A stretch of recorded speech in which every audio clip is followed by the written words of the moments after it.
Tonight's news focus is JK Chonghua Batu 11 now over 60% complete. Sarawak reinforces preparedness against zoonotic and tropical diseases. Completion of Permyjaya drainage upgrade project to address flooding problems.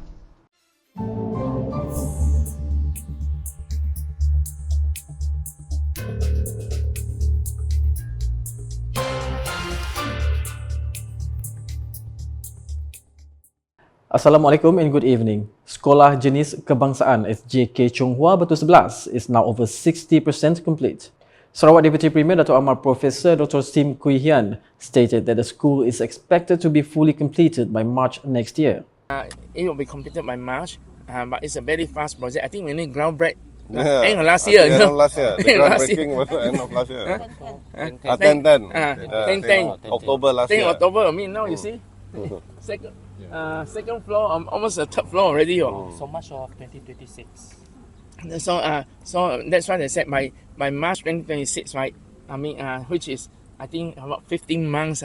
15 months they are ready, and it shows that we are very grateful for all these.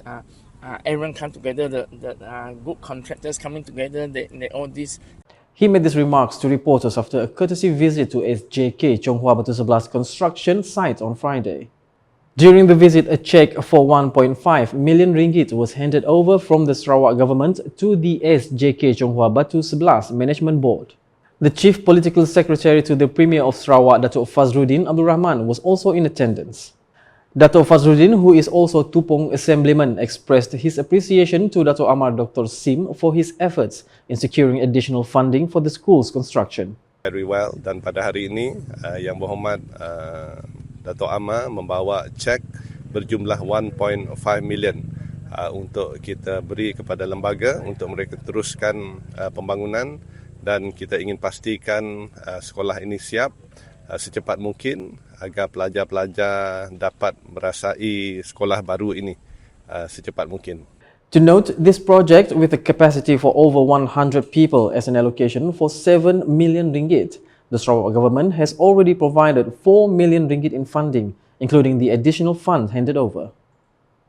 The biennial conference on zoonotic and tropical diseases has been described as a vital initiative to boost preparedness in dealing with the spread of infectious diseases transmitted from animals to humans. Dato' Amar Dr. Sim emphasizes that zoonotic diseases, those originating from animals such as HIV and COVID-19, have shown how serious the risk of transmission can be and should not be taken lightly. In Sarawak, I mean, we've got our own zoonosis, which is the mosquito malaria, and that's why the Unimas professor, Professor Singh, about his first name, is one of those authority talking about the malaria in dengue and the malaria in the monkey, and then they found that a certain type of malaria start from animals to publishing from animals start jumping to the human.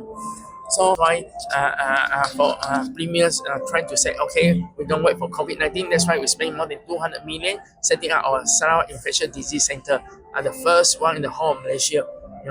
He made these remarks when officiating the second Asia-Pacific Conference on Zoonotic and Neglected Tropical Diseases 2025 in Cebu on Thursday. Dr. Sim added that climate change has increased the risk of tropical diseases spreading to other countries, making international cooperation and knowledge sharing all the more important. Sarawak is currently collaborating with the Centers for Disease Control and Prevention (CDC) in Atlanta to gain expert support, enabling local personnel to be trained and laboratories to function more efficiently. Commenting on the ongoing threats of rabies, Dr. Sim stressed that pet owners must take greater responsibility in ensuring that animals are properly vaccinated.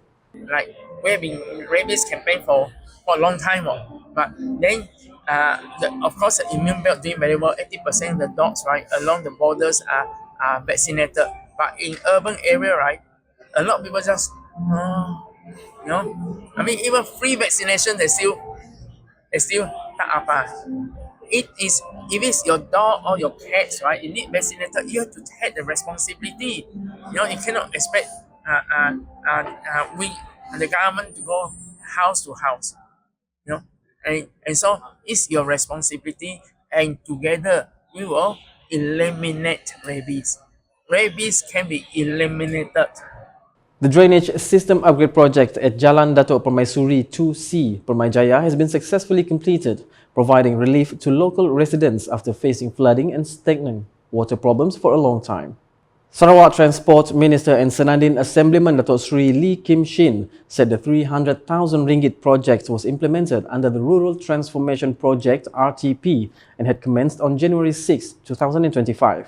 According to him, the project faced slight delays due to weather factors and road reserve area clearing work, which contributed to the extension of the time by 40 days, making the new completion date June 14, 2025 compared to the original date of May 5, 2025.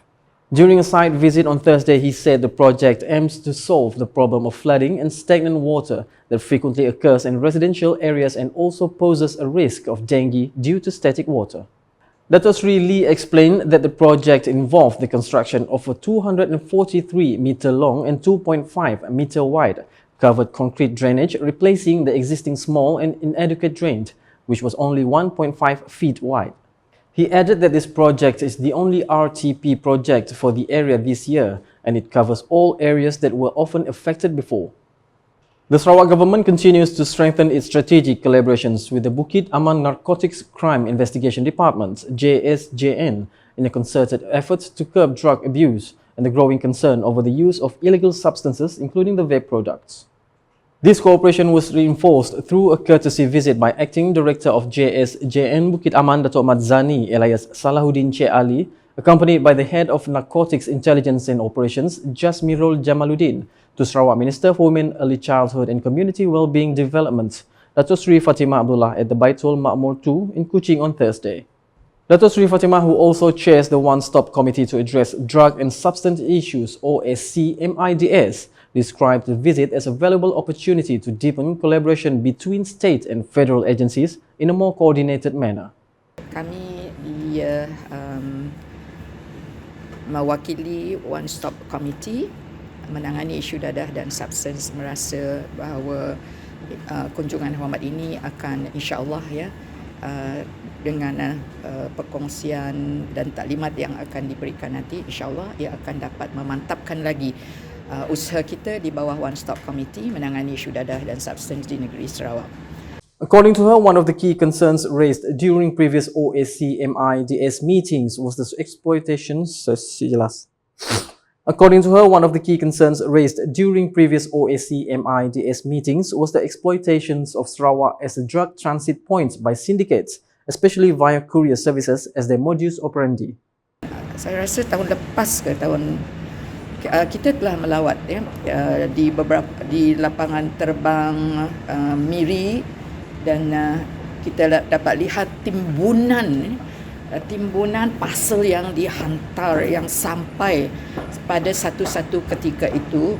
So dan di situ kita dapat lihat ada kelemahan yang digunakan, yang telah, saya rasa kelemahan ini diguna oleh orang yang supply dadah ini, melihat kepada di situ, sebab timbunannya banyak macam bukit. 6 tan.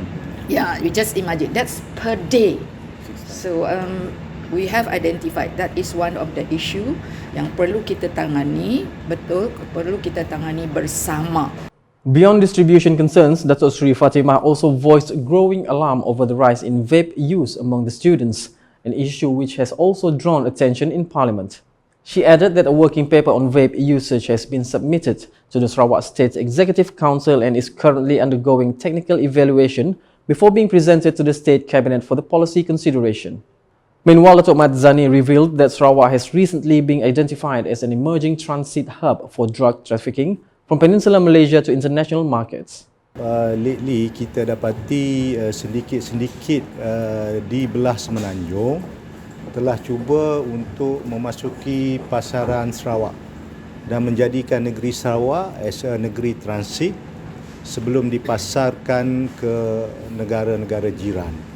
Jadi ini satu situasi ataupun fenomena yang perlu kita tangani dan perlu kita bantras daripada awal.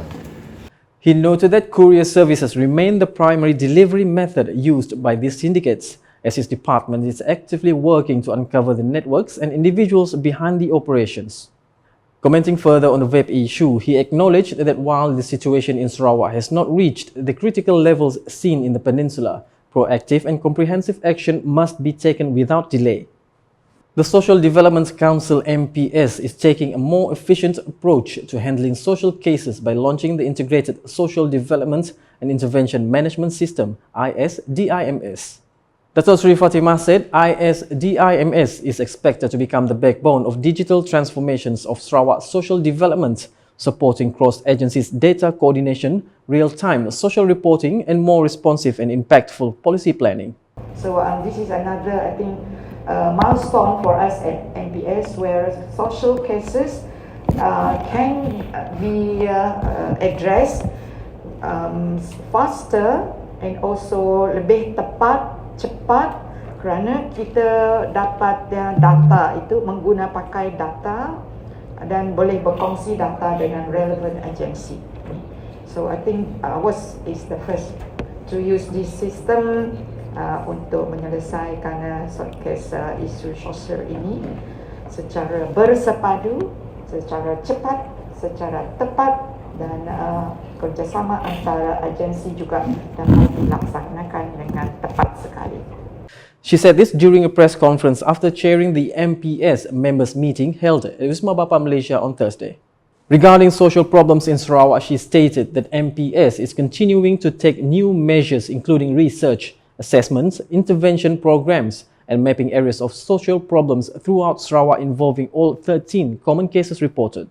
Among those exposed are drug and substance abuse, teenage pregnancy, cheating and others. As I said, before we stress on 3, pemetaan untuk 3, tetapi kali ini they are able to complete all the 13 social issues, dibuat pemetaan, and that will be a very good basis for us to carry out intervention program, to carry out in terms of awareness, advocacy and awareness program. Dan juga merangka program-program dan aktiviti untuk mengurangkan, untuk memberi creating awareness dan juga mengurangkan kes-kes ini. And that's the English edition with me, Saiful. Bahri. More news can be found in official portal ukas.sarawak.gov.my and social media platforms including Facebook and YouTube. We end tonight's UKAS Bulletin with the Sarawak Premier's Vision 2030 for Sarawak Smart City. #Saluran Informasi Rakyat. Have a good night. Visi Premier 2030 Bandaraya Pintar Sarawak.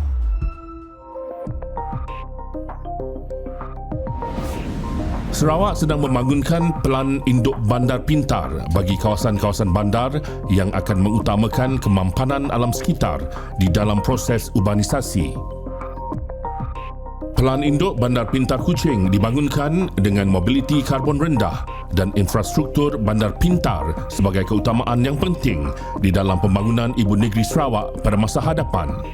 Dimulakan pada 2019 oleh Majlis Perbandaran Miri dan Sarawak Information System Sdn Bhd Sains. Antara komponen-komponennya termasuklah papan tanda digital, bandar selamat dan taman selamat, perparitan pintar, bas pintar, trak pintar, aplikasi bandar pintar, Miri Cares, pelancongan Miri, Electronic Local Authority 2 ELA2 dan pusat kawalan. Bangunan-bangunan hijau yang mematuhi Indeks Bangunan Hijau GBI, antara yang menyelah termasuk Universiti Teknologi Sarawak UTS di Sibu dan bangunan Dewan Bandaraya Miri.